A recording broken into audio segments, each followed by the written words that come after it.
Estimadas amigas y amigos de Cuidemos a Chile, un gusto de estar con ustedes. Quiero compartir con vosotros una reflexión sobre el principio del límite. El concepto del límite está implicado en la idea de término.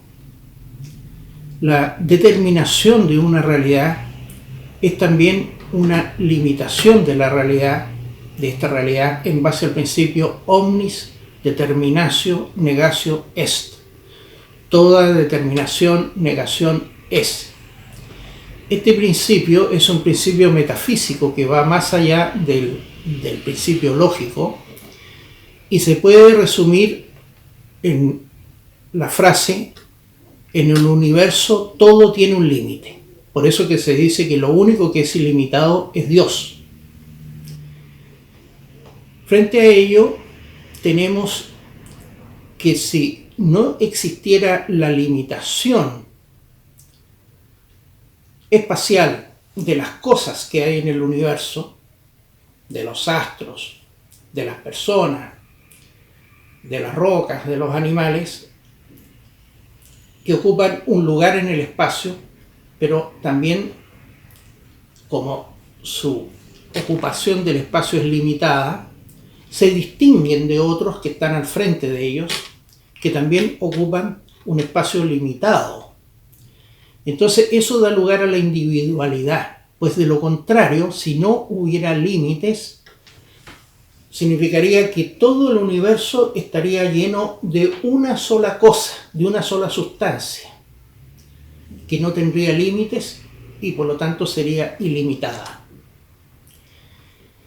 Este principio metafísico del límite, en el caso de la economía, se aplica al principio de que los bienes son escasos y las necesidades son múltiples. Y eso significa que la limitación de los bienes obliga a administrar los bienes de manera tal de poder satisfacer la mayor cantidad de necesidades, dado precisamente de que existe siempre una carencia de bienes respecto de las necesidades.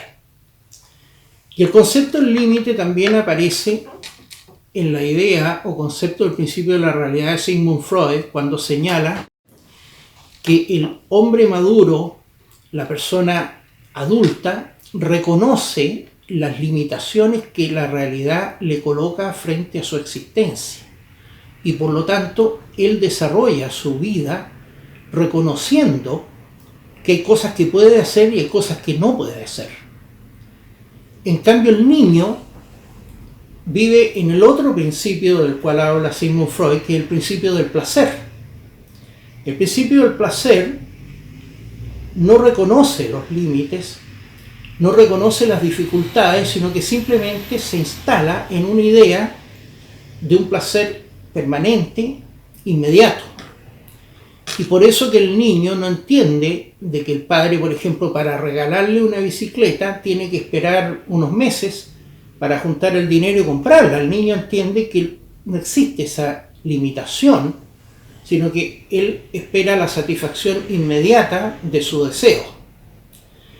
Cuando hay un jefe de Estado o un presidente que no reconoce el principio de la realidad, como hay muchos ejemplos en la historia, este señor, que es un voluntarista, lleva a cabo su gobierno no reconociendo qué es lo que puede hacer y qué es lo que no puede hacer. Y por lo tanto, conduce a la ruina del país, y esa es demostración de una megalomanía y en el fondo de una enfermedad mental, porque ninguna persona adulta puede decir: mire, yo lo que deseo se convierte en realidad. Entonces, en este plano tenemos que existe el principio metafísico del límite, que indica que en el universo todo tiene un límite. Tenemos este principio aplicado a la economía, que indica que los bienes son escasos, o sea que son limitados, y también se aplica al principio de la realidad, que implica que cada uno de nosotros, cuando se desenvuelve en su vida, tiene claro que las cosas, para obtenerlas, requieren un proceso, un esfuerzo y el reconocimiento de las posibilidades que realmente se tienen y cuáles son inalcanzables. Sin embargo, el marxismo cultural descubrió que no existe límite para la inmigración. Cuando se firmó este pacto de la inmigración de las Naciones Unidas y además se firmó el pacto para los refugiados, ocurre que no hay en ninguna parte de estos pactos algún número o cifra máxima de inmigrantes o refugiados que pueda recibir un país. O sea, desde el punto de vista de la realidad, si todos los habitantes de África, que son 1.600 millones de personas, se quisieran trasladar a Europa, lo pueden hacer, porque no está establecido en ninguna parte que existe un número máximo de inmigrantes que puede ingresar a un país. Y este salto por sobre el concepto del límite no es un hecho que sea fruto de que los ideólogos del marxismo cultural sean enfermos mentales o sean ignorantes, sino que simplemente es el mecanismo que idearon para llevar a cabo su proyecto sin ninguna restricción. Es decir, se trata de una inmigración ilimitada e incondicional que no puede llegar a establecerse en ningún momento las siguientes preguntas. La primera pregunta es: ¿cuál es el límite de inmigrantes que puede recibir, por ejemplo, Chile, de acuerdo a sus realidades de salud, de educación, de vivienda y de mercado laboral? Esa pregunta ya es considerada como levantar la mano en contra de Dios. Es una herejía. Y la segunda pregunta que va unida a esto es: ¿este límite de inmigrantes, considerando los que ya están viviendo en el país, fue sobrepasado o aún no? Estas preguntas, que son la base misma del planteamiento realista del problema, son obviadas en los instrumentos que se firman, en los documentos como la Agenda 2030 de las Naciones Unidas y en las discusiones políticas. No se puede preguntar cuál es el límite de inmigrantes que puede ingresar a un país sin que este país se quiebre. Ramadan Mubarak to you all. مع عدم الزواج، مع عدم الرغبة في الإنجاب، الهرم بتاعهم 100 يرثه 80، وال80 بعد 10 سنين يورثهم 60، وال60 يورثهم كام؟ 40، وال40 بعد 10 سنين 10، بعد 20 سنة مش هيبقى في حد. Since then, an unholy alliance of leftists, capitalists and Zionist supremacists has schemed to promote immigration and miscegenation with the deliberate aim of breeding us out of existence in our own homelands. First, their immigrant pawns were temporary guest workers. Then it was a multiracial experiment. Then they were refugees. Then the answer to a shrinking population. Different excuses, different lies, but the real aim stays the same. The biggest genocide in human history. Really ashamed of the racist and xenophobic terms. Is your policy serious, or are you just shouting? Mr. Griffin. It's you that's shouting, because obviously the truth hurts. I have a constructive suggestion to help those poor asylum seekers from Africa. Yes, make it clear they can't come here, so they don't try to cross the sea and drown in huge numbers. The best way for them is to get the banks off the backs of their countries so they can live in peace in their countries and we Europeans can live in peace in ours. Thank you. بعد فترة من الزمن سيكون أوروبا دولة إسلامية واحدة موحدة لا تعرف إلا لا إله إلا الله محمد رسول الله.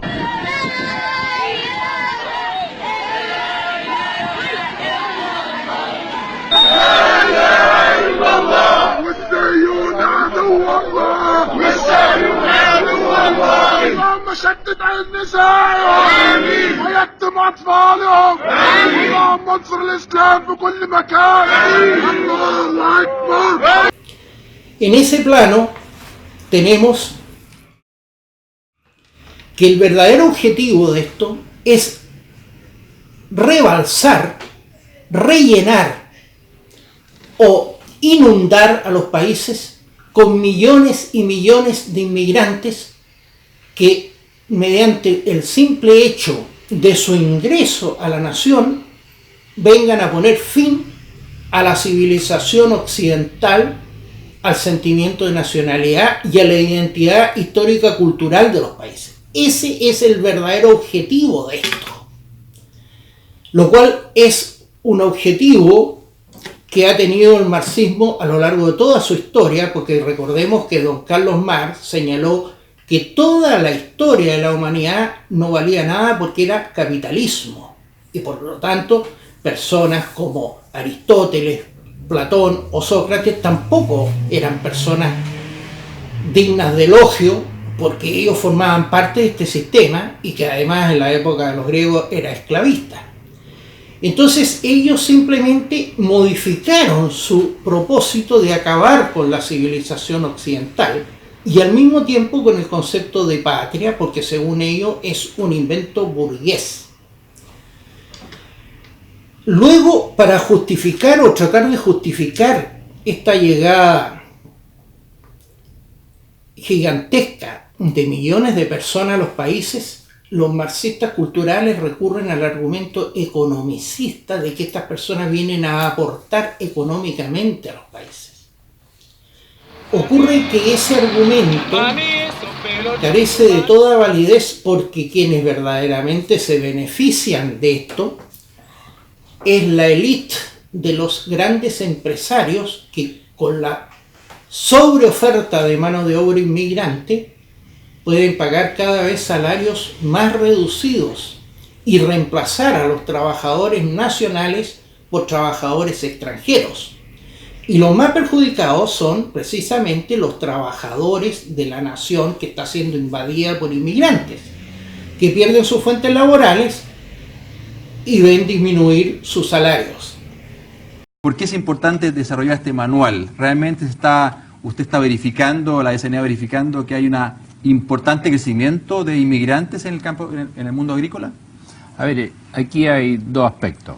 Uno, el importante crecimiento y también una preocupación que veníamos desde antes relacionada con la falta de obra de mano para realizar nuestras cosechas. Hablo de hace 2 o 3 años atrás, cuando coincidentemente comienza la llegada de trabajadores o inmigrantes buscando, lo conocimos mucho más en Arica, en Copiapó, y después se fue trasladando y hoy día lo vemos hasta en la zona sur, cómo han llegado los inmigrantes. Pero el tema no es un tema económico, es un tema de identidad histórico-cultural de la nación. Si usted quiere a su país, si usted considera que el país que construyeron sus antepasados es un país que usted quiere proyectarlo, desarrollarlo, mejorarlo y no liquidarlo, obviamente que es totalmente distinto a este proyecto que busca arrasar con esa identidad cultural a través del ingreso gigantesco de personas de otras nacionalidades, de otras culturas, de otras religiones y de otras razas.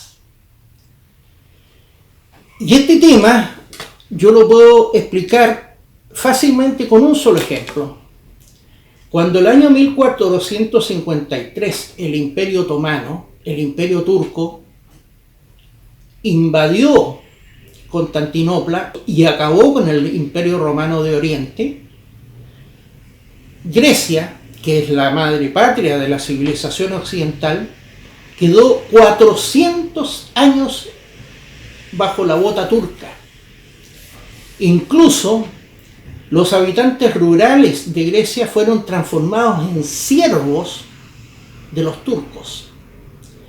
Y la civilización cristiana occidental de origen griego, que era la que habitaba y alimentaba todo el Imperio Romano de Oriente dejó de existir. Y fue impuesta entonces la cultura asiática musulmana de los turcos en esos territorios.